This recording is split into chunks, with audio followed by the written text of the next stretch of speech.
नमस्कार दोस्तों, मैं राहुल कुमार आपका स्वागत करता हूं मेरे चैनल कंपाउंडिंग कुमार में और लेके चलता हूं आपको मिडिल क्लास माइंडसेट से ग्रोथ माइंडसेट के 90 दिनों के सफर में। इस 90 दिनों के सफर में ना आज हम डे 50 में आ गए हैं। 50 दिन पूरे हो गए हैं कंपाउंडिंग कुमार की इस मिडिल क्लास माइंडसेट से ग्रोथ माइंडसेट के सीरीज के। इस 50वें दिन के अवसर पे ना मैंने एक बहुत दमदार टॉपिक का खोजा है, जिसका है नाम है ना माँ बाप के जो मिडिल क्लास सोच है ना, उसको हम लोग रिस्पेक्टफुल तरीके से कैसे अपग्रेड कर सकते हैं। आपने भी देखा होगा कि बहुत सारी चीजें हैं ना, उसमें आपके माँ बाप आपको बोलते हैं ऐसा मत करो, इस तरह करो, जॉब चेंज मत करो, बिजनेस मत करो, जॉब करते रहो, ये पढ़ाई कर लो। मतलब इस तरह बहुत सारी चीजें हैं जो माँ बाप आपको सिखाते हैं। ठीक है, तो माँ बाप ना आपसे बहुत प्यार करते हैं। आपके जो माता पिता है ना, वो आपसे बहुत प्यार करते हैं। वो आपके दुश्मन नहीं है। वो आपसे मतलब वैसा नहीं है कि आपको गलत चीज बताएंगे। वो बुरे नहीं होते। ठीक है, आपको ऐसा लगेगा कभी कभी कि हाँ, माँ बाप मुझे बहुत ज्यादा रोक टोक कर रहे हैं, मगर आपको इस तरह से नहीं सोचना कि माँ बाप आपके दुश्मन है, आपका बुरा चाहते हैं, वो बुरे हैं। ठीक है, ऐसा नहीं है। बहुत सारी कंडीशनिंग होती है जो माँ बाप को ऐसा बनाती है। जो माँ बाप होते हैं ना, वो मिडिल क्लास सोच रखते हैं, और ये मिडिल क्लास सोच है ना, ये एक दिन में डेवलप नहीं हुई है, ये सालों की सोच है। उनके माँ बाप से उन्होंने सीखा है, उनके पहले से इस समाज से ऐसा बहुत कंडीशनिंग हुआ है, इसलिए ऐसी सोच डेवलप हुई है जो अभी आपके माँ बाप की है, जो आप फेस करते हो कि हाँ। तो आपको ना उस सोच को बदलना है ना, तो आपको उनसे झगड़ा नहीं करना है, उनसे आर्गुमेंट बिल्कुल नहीं करना है, वो गलत वे में होगा। ठीक है, आपको अपने माँ बाप से झगड़ा नहीं करना है, आपको अपने माँ बाप से प्यार से बात करना है, रेस्पेक्टफुली बात करना है, और रेस्पेक्टफुली तरीके से अपनी बात रखनी है। इस वीडियो में आगे बढ़ेंगे उसके पहले मैं आपसे बोलना चाहता हूं, अगर आपने अभी तक मेरा चैनल सब्सक्राइब नहीं किया है ना, तो मेरा channel compounding Kumar please subscribe कर दीजिए और बेल आइकन को भी दबा दीजिए कि मेरे वीडियो की नोटिफिकेशन आपके पास आती रहे, क्योंकि मैं ऐसे बहुत सारे दमदार वीडियो लाए जो अलग अलग पर्सपेक्टिव पे बेस्ड है, जो अलग अलग नजरिया देगा आपको सोचने का, आगे बढ़ने का, जिंदगी को जीने का, और जिससे आप ग्रोथ हासिल कर सकते हो लाइफ में। तो आप उसको चेक करो अलग अलग वीडियो का, मगर अभी नहीं, इस वीडियो खत्म होने के बाद। ठीक है, तो आगे हम बात करेंगे ना, ये जो माँ बाप की जो सोच है ना, आपके पेरेंट्स की सोच है, वो ऐसी हुई क्यों, वो मिडिल क्लास वाली सोच उनकी बनी क्यों। इसका बहुत सारे रीजन है। पहला है ना, लिमिटेड एक्सपोजर। पहले के टाइम पे था ना, बहुत कम एक्सपोजर होता था कि जो लोग होते थे ना, वो अधिकतर गांव में रहते थे, या जो जाते भी थे ना कमाने के लिए, वो कोई शहर में जाते थे जो आसपास का होता था। उनके पास ज्यादा एक्सपोजर नहीं था। पहले इंटरनेट नहीं था, मोबाइल फोन्स नहीं था, अच्छा मीडियम नहीं था नॉलेज का, और बहुत कम सोर्सेस थे जिससे वो नौकरी हासिल कर सकते थे। पहले के टाइम पे था ना कि एक बार जो नौकरी मिल गई ना, वही नौकरी रहेगी। एक बार सरकारी नौकरी लग गई, वो नौकरी जिंदगी भर रहेगी, और वो अपॉर्चुनिटी चला गया आपका, तो आपको जिंदगी भर कोई नौकरी नहीं मिलेगी, आपको कोई छोटा मोटा काम करना पड़ेगा। ऐसा ऐसा था पहले, बहुत लिमिटेड एक्सपोजर था। अभी के टाइम पे ना अपॉर्चुनिटीज बहुत ज्यादा है, बहुत ज्यादा सोर्सेस है पैसे कमाने के, इनकम सोर्सेस बहुत ज्यादा है, बहुत कुछ आप लाइफ में कर सकते हो। वो पहले ऐसा नहीं था, पहले बहुत स्ट्रगल था, अभी बहुत चीजें आसान हो गई है। तो माँ बाप है ना, ये फेस किए हैं। आपके माँ बाप, आपके जो उनके माँ बाप हैं, जो आपके ग्रैंड फादर्स लोग हैं, उन लोग फेस किए हैं ऐसी प्रॉब्लम्स जो आप फेस नहीं कर रहे हो। तो समझो, इसलिए उनकी सोच मिडिल क्लास वाली हुई है, क्योंकि ना पहले लिमिटेड एक्सपोजर था। तो इसके कारण क्या हुआ ना, फियर ऑफ रिस्क था, रिस्क ऑफ फियर। मतलब कि आप रिस्क लेने से डरोगे, क्योंकि आपके पास बहुत कम पहले से आपके पास अपॉर्चुनिटीज है, आपके पास ज्यादा कुछ नहीं है। तो आप रिस्क लेने से डरोगे, अगर मैं ये खो दिया, मगर मैंने ये छोड़ दिया, तो मेरे पास क्या रहेगा, मेरे पास तो कुछ भी नहीं रहेगा ना, मैं फैमिली का कैसे चलाऊंगा। ऐसा माँ बाप की सोच थी, क्योंकि उनके पास वैसी अपॉर्चुनिटीज थी ही नहीं जो अभी आपके पास अवेलेबल है। बहुत कम अपॉर्चुनिटी, पहले ऑनलाइन इनकम के कोई सोर्स नहीं थे, पैसिव इनकम के बहुत लिमिटेड अपॉर्चुनिटीज थी। तो इसलिए उनका को एक डर बन गया कि रिस्क लेने से डर लग सकता है, रिस्क लेने से सब कुछ खत्म हो सकता है, ऐसा उनको मन में बैठ गया। और एक चीज है ना, जो सर्वाइवल मोड पे वो लोग काम करते हैं, मतलब जो उनके पेरेंट्स, जो आपके पेरेंट्स, उनके पेरेंट्स, उनके पेरेंट्स, ये सब लोग से आया है सर्वाइवल मोड पे काम करना। सिक्योरिटी के पीछे भागना, क्योंकि पहले के टाइम पे एक ही अपॉर्चुनिटी थी, अगर वो मिस हो गई तो अब जिंदगी भर आपको दिक्कत होगी, जिंदगी भर लोग आपको ताने मारेंगे। इसलिए ना उस सिक्योरिटी के पीछे कि एक बार मेहनत करके पढ़ाई करके एक ऐसी नौकरी ले लेनी है कि लोग मुझे ना टोके, लोग मुझे कुछ ना बोले, मुझे मेरी नौकरी सेफ हो जाए, सिक्योर हो जाए। तो ऐसा उनका पहले का माइंडसेट था, ये पहले की सोच थी। पहले बहुत ज़्यादा लिमिटेड एक्सपोजर था, अपॉर्चुनिटीज़ की बहुत कमी थी, इसलिए ऐसी सोच उनकी डेवलप हुई। और इसके अलावा जो है ना कि सोसाइटी का प्रेशर कि अपॉर्चुनिटीज़ कम है, और आपके ऑप्शन क्या है? पहले थे लोग कि खेती करना है, ठीक है, ज़मीन आपके गाँव में है, आपको खेती करनी है, खेती नहीं करनी है ना, तो आपको बाहर जाके कमाना है, छोटा-मोटा काम करना है। क्योंकि नौकरी तो एक ही बार मिलेगी, गवर्नमेंट नौकरी, और वो आप मिस कर दिए तो आप जिंदगी भर कुछ नहीं कर सकते हो। तो अपॉर्चुनिटीज उतनी ज्यादा थी नहीं। तो सोसाइटी का बहुत प्रेशर रहता था कि सोसाइटी वाले ना उस पर दबाव बनाते थे कि हाँ, तुम कुछ करते क्यों नहीं हो, ऐसे ही बैठे रहते हो, बस खाना खाते रहते हो, मतलब जो भी है ना, एक वैसा प्रेशर था। गांव में भी ना उतनी इनकम नहीं थी, जो खेती करके कमाते थे, तो अगर कोई दूसरा उनका दोस्त कोई बाहर जा रहा है कमाने के लिए, तो उनके भी लगता था कि मैं भी बाहर जाता हूँ, मैं भी कुछ पैसे कमा लूंगा। तो इसलिए वो लोग गांव छोड़ के बाहर जाने लग गए हैं। फिर आपके जो पेरेंट्स हैं ना, उन्होंने बहुत स्ट्रगल किया है, इसलिए अभी वो इस मोड पे आ गए हैं, सर्वाइवल मोड पे। सिक्योरिटी की तरफ उनका डर है, रिस्क लेने के लिए डर लगता है, तो इस तरह का एक ट्रैप में फंस गए हैं, क्योंकि वो बहुत सारे मुश्किलें झेले हैं। ठीक है, तो हमें इसलिए पेरेंट्स की जो कंडीशन है ना, उसको समझने की जरूरत है, और उनकी जो कंडीशन किस लिए बनी है उसको जानने की जरूरत है। उनको हम लोग रोक टोक नहीं कर सकते कि हाँ, हमें क्यों इतना आप बोलते हो, ऐसा नहीं बोलना चाहिए आपको, इस तरह से आप आर्गुमेंट मत कीजिए, इस तरह से निगेटिव वे में मत बात कीजिए।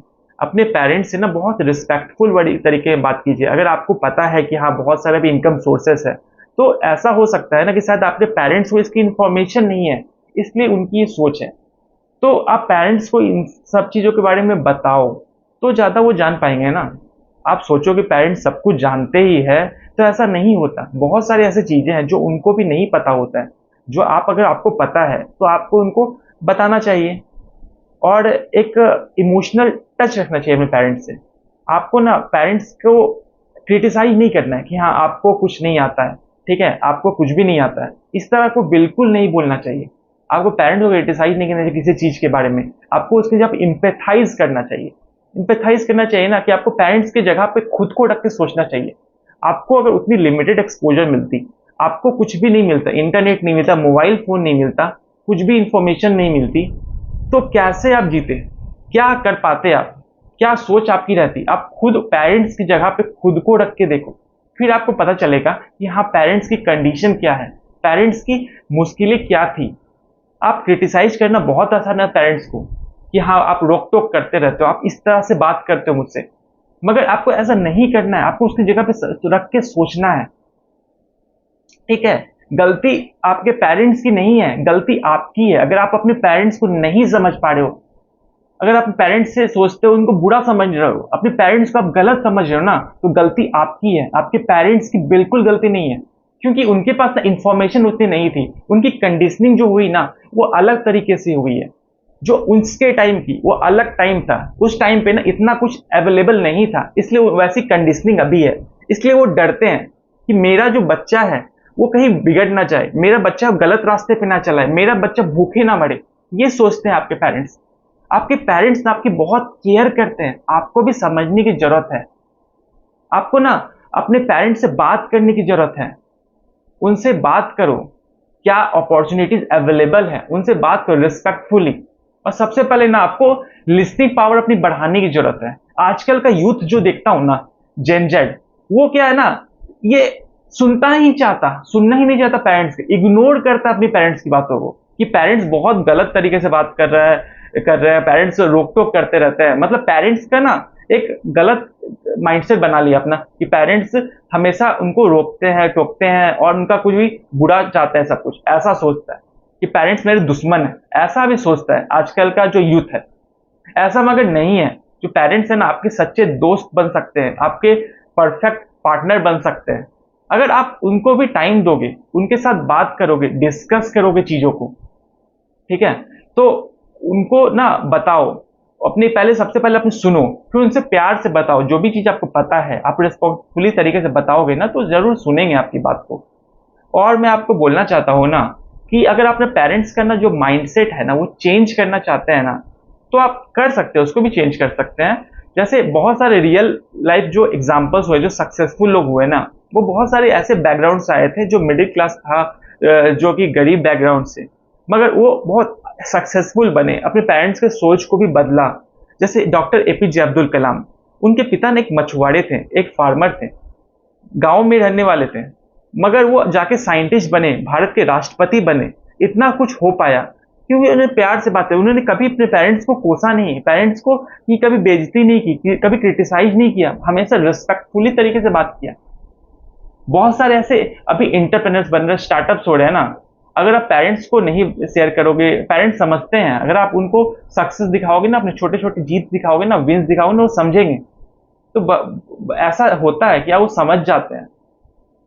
तो आप ऐसा करो, तो पेरेंट्स का माइंडसेट अगर आपको अपग्रेड करना है ना, आप चाहते हो कि मिडिल क्लास से निकल के ग्रोथ माइंडसेट की तरफ जाएँ, तो सबसे पहले आपको ना उनकी जो वैल्यूज़ है, उनको अपने ग्रोथ माइंडसेट में यूज़ करना चालू करना पड़ेगा। पेरेंट्स की जो वैल्यूज़ है ना, वो क्या है? हार्ड वर्क है, ऑनेस्टी है, ठीक है? पेशेंस है। ये सब आपने ग्रोथ माइंडसेट में लाना चालू करो। ये जब आप इंक्लूड करोगे ना, पेशेंस, हार्ड वर्क और ऑनेस्टी, ये सब जब ग्रोथ माइंडसेट में लाओगे ना, तब आप जाके ग्रो करोगे। तब जाके आप ज़्यादा बेहतर तरीके से आगे बढ़ सकते हो। पेरेंट्स भी आपको देख के खुश रहेंगे। तो अगर पेरेंट्स की जो सोच को अपग्रेड करना है, तो आपको मैं बताता हूँ, आपको सबसे पहले ना अपने पेरेंट्स को ना एक्सपोज़र दो। उन्हें सक्सेस स्टोरीज़ के बारे में बताओ, बिज़नेस के बारे में बताओ, बिज़नेसमैन लोग के बारे में बताओ, एंटरप्रेन्योर्स के बारे में बताओ, वीडियोज़ दिखाओ उनके, बुक शेयर करो, कुछ ऐसा वीडियो शेयर करो, जिनको पता चलेगा कि हाँ, कैसे लोग सक्सेसफुल हो रहे हैं, कैसे जॉब के बिना भी लोग कैसे सक्सेसफुल हो रहे हैं, कैसे बड़ा बिज़नेस बना रहे हैं लोग, कैसे वो काम कर रहे हैं। ये सब आप शेयर करो, पेरेंट्स से जितना आप शेयर करोगे ना ये सब, उतना पेरेंट्स को एक्सपोज़र मिलेगा इन सब चीज़ों के बारे में। क्योंकि पेरेंट्स लोग जो होते हैं ना, आपके जो माँ-बाप हैं ना, वो अपने काम में इतना व्यस्त रहते हैं ना, उनको इन चीज़ों के बारे में पता ही नहीं होता। उनको बस पता हो तो सरकारी नौकरी ही अच्छी होती है। समाज में उन्होंने बस इतना ही देखा है। क्योंकि वो अपने काम में इतना व्यस्त है ना कि उनको इन सब चीज़ों के बारे में पता नहीं है, बिज़नेस कैसे बनता है, कैसे आगे बढ़ते हैं ज़िंदगी में, कैसे लोग सक्सेसफुल हो रहे हैं, कैसे स्टार्टअप्स हो रहे हैं। इनका अभी भी अभाव है, इन्फॉर्मेशन की कमी है। तो आपको अगर मालूम है ना, अगर आप करना चाहते हो तो पहले अपने पेरेंट्स को ये सब एक्सपोज़र दो। अगर आप पेरेंट्स को एक्सपोज़र नहीं दे सकते, अपने पेरेंट्स को से बातें शेयर नहीं कर सकते, तो आप दुनिया से क्या करोगे? आप बिज़नेस क्या करोगे? ठीक है? तो दूसरी जो चीज़ है ना, आप स्मॉल विन्स पेरेंट्स के साथ शेयर करो। मतलब स्मॉल विन्स मैं बोलना चाहता हूँ ना, जैसे आप कोई साइड हसल शुरू किया आपने, ठीक है? उसमें आपका कुछ क्या प्रोग्रेस है, वो आप पेरेंट्स के साथ शेयर करो। कुछ आपका इनकम शुरू हुई है, वो पेरेंट्स के साथ शेयर करो कि हाँ, मैं इतना इनकम अर्न किया हूँ। ये सब जो चीज़ें हैं ना, अपने पेरेंट्स के साथ शेयर करो। आप कोई कोर्स किया है या आप कोर्स कुछ कर सकते हो उसके लिए, कोई फ्रीलांसिंग करना शुरू किया है, वो सब आप पेरेंट्स के साथ शेयर करो। और उनको बताओ कि मैं इतना भी अर्न कर रहा हूँ और मेरे पास ये पोटेंशियल है, ये सब आप बताओ, नंबर्स दिखाओ पेरेंट्स को। ये पेरेंट्स है ना, ये नंबर्स देखते हैं, उनको ना आर्गुमेंट से आप नहीं समझा सकते, वो आर्गुमेंट से नहीं समझेंगे, उनको आपको नंबर से समझाना है, तभी वो समझेंगे, तभी आपका वो आपको वो ट्रस्ट कर सकते हैं कि आप सही रास्ते पे हैं। तीसरा है ना, उनकी जो फ़ियर है ना, उसको एड्रेस करो। उनका फ़ियर है कि आप सिक्योरिटी जॉब सिक्योरिटी के बारे में फ़ियर हो सकता है और जो भी हो सकता है कि सोसाइटी क्या सोचेगा उनके बारे में, पैसों की तंगी ना हो जाए, ऐसा बहुत सारा उनका जो फ़ियर हो सकता है, उनको डर हो सकता है। तो आपको सबसे पहले समझना पड़ेगा, जानना पड़ेगा, उनको असल में डर किस चीज़ का है। उनको लोगों का सोच के डर है, उनको फाइनेंशियल स्ट्रेस है कि आपके पास सेविंग्स नहीं है, या आपको डर है कि हाँ, बच्चा कहीं कोई जॉब है उसको उसका अच्छा से ना चले, वो सब कुछ बर्बाद हो जाए, कोई सरकारी नौकरी नहीं है, कुछ ऐसा ही काम कर रहा है फ्रीलांसिंग का, उनको पता नहीं है कि हाँ, इसके बाद 1 साल काम किया, फिर दूसरे वाले साल इसके पास कुछ ना हो काम करने के लिए, ऐसा डरते हैं पेरेंट्स, क्या होगा इसका फ्यूचर में।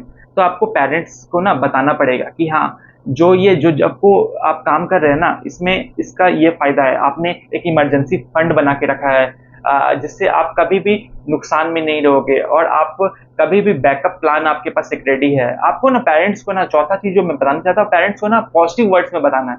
आपको पेरेंट्स को ना रिस्क नहीं बताना है कि आपको नेगेटिव वर्ड्स यूज़ नहीं करने। पेरेंट्स को जब से आप रिस्पेक्टफुल तरीके से बता रहे हो ना, तो आपको नेगेटिव वर्ड्स यूज़ नहीं करने। आपको ये नहीं बताना कि इसमें इतना रिस्क है। आपको इस तरह से नहीं बताना है। आपको बताना है ना कि इन्वेस्टमेंट जो मैं कर रहा हूँ या जो भी है, मैं एक इन्वेस्टमेंट कर रहा हूँ। खुद के ऊपर मैं इन्वेस्टमेंट कर रहा हूँ। सेल्फ डेवलपमेंट के ऊपर, पर्सनल डेवलपमेंट के ऊपर कर रहा हूँ और मैं जो पैसों की इन्वेस्टमेंट कर रहा हूँ, इससे ये फ़ायदा हो सकता है, मुझे ये सीखने मिल सकता है। इस तरह से आपको बताना है। आपको ना अपनी प्लान शेयर करनी है, स्ट्रैटेजी क्या है आपकी, आपका बैकअप प्लान क्या है, ये सब आप शेयर करो, ठीक है? तो आपको पेरेंट्स आप पे ट्रस्ट करेंगे कि हाँ, पेरेंट्स को अच्छा लगेगा, तो खुद आपको सपोर्ट करेंगे, वो खुद आपकी मदद करना चाहेंगे। और 5वीं चीज़ जो आप कर सकते हो ना, वो है कि पेरेंट्स को ना एक अपनी टीम का हिस्सा बनाओ। पेरेंट्स को टीम का हिस्सा बनाओ। पेरेंट्स के साथ ना अपनी जर्नी शेयर करो, अपनी स्ट्रगल्स शेयर करो, अपने डिसीजंस शेयर करो, डिसीजंस का हिस्सा बनाओ। डिसीजंस लेने के पहले एक बार डिस्कस करो पेरेंट्स से, क्योंकि बहुत चीज़ें हैं ना जो कि पेरेंट्स के पास एक्सपीरियंस है, वो आपको अच्छे से गाइड कर सकते हैं। आपको ज़िंदगी में बेहतर होने के लिए आपको गाइड कर सकते हैं। तो आप देखो कि आपको क्या हेल्प मिल सकता है पेरेंट्स से, क्योंकि पेरेंट्स का बहुत एक्सपीरियंस, आप उसको इग्नोर मत कीजिए, क्योंकि उन्होंने बहुत ज़िंदगी आपसे ज़्यादा जी है, आपसे ज़्यादा जानते हैं वो। तो आपको ना पेरेंट्स की बातों को समझना पड़ेगा, उनकी बातों को सुनना पड़ेगा और उसको, उनकी वैल्यूज़ को अपने अपने लाइफ में अडॉप्ट करना चाहिए। और अपने जब आप हिस्सा बनाओगे ना, अपनी दिखाओगे कि हाँ, जो भी आपने सक्सेस हासिल कर रहे हैं उसका बताओगे, नंबर्स दिखाओगे, अपनी इनकम दिखाओगे और जो भी आप ऐसे करोगे ना, तो पेरेंट्स खुद आपको बहुत ज़्यादा सपोर्ट करने वाले हैं और आपको बहुत अच्छा मदद करेंगे। और जो पेरेंट्स का जो मिडिल क्लास माइंडसेट है ना, वो एक दिन में नहीं जाएगा। वो सिक्योरिटी के पीछे जो भाग रहे हैं, वो बहुत शुरू से कंडीशनिंग है। वो आप रिस्पेक्टफुली तरीके से बस हटा सकते हो। वो आप ना बस ज़्यादा बात करके, अपनी सक्सेस थोड़ा-थोड़ा दिखा के, स्मॉल विन्स दिखा के, अपनी प्रोग्रेस शेयर करके, इन सब चीज़ों के जब नंबर्स दिखाओगे ना, तभी आप उनको मना सकते हो। आपको ना ईगो वर्सेस ईगो की फाइट नहीं करनी है। आपको ना अपना ईगो ना साइड रखना है और पेरेंट्स का भी ईगो को रिस्पेक्ट करनी है। आपको ऐसा नहीं करना कि हाँ, मैं ऊँची आवाज़ में बोल रहा हूँ पेरेंट्स से, तो उनको बहुत खराब लग सकता है। उनको अपने आप पे खराब लगेगा कि मेरा बच्चा मेरे से कैसे बात कर रहा है। उनको बहुत बुरा लगता है अगर आप इस तरीके से बात करते हो तो। तो आपको समझने की ज़रूरत है ये सब। आपको रिस्पेक्टफुली तरीके से बात करनी है, उनकी बातों को सुनना है और सारी बातों को ना एक प्यार से परोसना है आपको। नंबर्स के थ्रू दिखाना है। आपको जब आप दिखेंगे ना कि मेरा बच्चा 3 टाइम्स 5 टाइम्स ग्रो कर रहा है ना, तो वो खुद आपको गाइड करेंगे। वो खुद आपको बोलेंगे कि ग्रोथ की तरफ जाओ, ग्रोथ माइंडसेट अपनाओ। वो खुद समझेंगे ग्रोथ माइंडसेट क्या होता है और एक दिन में नहीं बदलेगा, मगर एक दिन वो भी ग्रोथ माइंडसेट का हिस्सा बनेंगे। वो भी ऐसा कुछ काम करना चालू करेंगे जो ग्रोथ माइंडसेट वाले लोग करते हैं। वो भी कुछ रिस्क लेना चालू करेंगे, वो भी कुछ छोटे-छोटे रिस्क से शुरुआत करेंगे और आगे ज़िंदगी में ग्रो करेंगे। तो अगर आप भी अपने पेरेंट्स को मिडिल क्लास माइंडसेट से, की सोच से निकालना चाहते हैं और उसके लिए अभी कोशिश करना चाहते हैं और आपको मेरे वीडियो में कुछ सीखने मिला, जिससे आप रिस्पेक्टफुली तरीके से अपने पेरेंट्स से बात कर सकेंगे और उनकी ज़िंदगी में बेहतर सुधार ला सकेंगे, तो प्लीज़ इस वीडियो को लाइक कीजिए और कमेंट में लिखिए ग्रोथ माइंडसेट। क्योंकि ग्रोथ माइंडसेट लिखने से ना आपके दिमाग में पॉजिटिविटी आती है, एक एनर्जी आती है, जिससे आप ज़िंदगी में और ज़्यादा ग्रो करते हो, ज़िंदगी में और आगे बढ़ते हो। तो आप ऐसा करना चालू कीजिए और साथ ही मैं बोलना चाहता हूँ कि मेरे वीडियो को शेयर कीजिए सारे लोगों के साथ, अपने पेरेंट्स के साथ भी शेयर करो इस वीडियो को। और अगर आप पेरेंट्स हो तो बच्चों के साथ शेयर करो कि आप के बच्चे भी में भी सुधार आए थोड़ा। और आप अपने फैमिली मेंबर्स के साथ शेयर करो, अपने फ्रेंड के साथ शेयर, अपने क्लोज लोग के साथ, सबके साथ शेयर करो, क्योंकि सबको ये वीडियो देखने की ज़रूरत है कि बहुत सारे जो मिस्टेक्स हैं ना जो हम लोग करते हैं। हम लोग सोचते हैं कि हम लोग शिक्षित हो गए हैं, हम लोग अमीर हो रहे हैं, हम लोग कमा रहे हैं, हम लोग आगे बढ़ रहे हैं, मगर हम लोग ना कुछ मिस कर रहे हैं साथ में। और इसका इंडियन जो कल्चर है ना उसके अगेंस्ट जा रहे हैं। तो वो हम लोग को नहीं करना है। हम लोग को वेस्टर्न कल्चर को बस फॉलो नहीं करना है। हम लोग को ना इंडियन कल्चर की वैल्यूज़ को समझना है और इंडियन कल्चर को अपनाते हुए आगे बढ़ना है। तो ग्रो करना है ना, ग्रो करना मतलब ये नहीं है कि वेस्टर्न नीति अपनाना है, वेस्टर्न कल्चर को अपनाना है। हम लोग को इंडियनाइज़ करके, इंडियन बन के अपने कल्चर को फॉलो करके रिस्पेक्ट करते हुए ग्रो करना है। तो हम लोग वैसा ही सीखेंगे और भी वीडियो में। अगर आपने मेरा चैनल सब्सक्राइब नहीं किया तो प्लीज इस चैनल को सब्सक्राइब कर दीजिए, बेल आइकन को दबा दीजिएगा और मेरी बाकी वीडियोस भी जाके चेक कीजिए, क्योंकि मैं रोज कुछ अलग टॉपिक में वीडियो लाता हूँ, कुछ अलग पर्सपेक्टिव देता हूँ, कुछ अलग नजरिया शेयर करता हूँ। तो मेरे साथ बने रहिए। तो अच्छा लगा आप लोग इतना मेरा वीडियो देखें, थैंक यू आप सबका। और फिर मिलेंगे हम लोग नए वीडियो के साथ। तब तक के लिए आप लोग अपना ख्याल रखिए, पेरेंट्स से बात करते रहिए, रोज कम से कम 5 मिनट टाइम स्पेंड कीजिए पेरेंट्स के साथ। आपको अच्छा लगे, आपके पेरेंट्स को भी बहुत अच्छा लगेगा। धन्यवाद। जय हिंद।